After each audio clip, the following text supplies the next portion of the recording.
এক পুলিশ সমাবেশে আমার জুমার খুতবা ছিল, কয়েক হাজার পুলিশ ছিল সেখানে।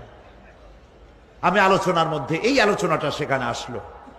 বললাম, এই পৃথিবীতে আক্ষরিক অর্থে কোনো মানুষ হেল্পলেস হয় না, অসহায় হয় না। কেউ না কেউ সহায় হয়েই যায়। হয় স্বামী, না হয় পিতা, না হয় ছেলে, না হয় মেয়ে, না হয় আত্মীয়, না হয় সরকার। কেউ না কেউ সহায় হয়েই যায়। একেবারে হেল্পলেস এটা পৃথিবীতে হয় না। অসহায় কারে বলে? কিয়ামতের মাঠে মানুষ তা টের পাবে। আল্লাহ তাআলা কিয়ামতের দিন তুমি আমাদেরকে অসহায় করে দিও না। কিয়ামতের দিন তুমি আমাদের জন্য সহায় হয়ে যেও। আল্লাহ পাক বলছেন, সেদিনটি ভয় করো যেদিন কেউ কারো সাহায্যে এগিয়ে আসবে না, কারো পক্ষে কোনো সুপারিশ গ্রহণ করা হবে না,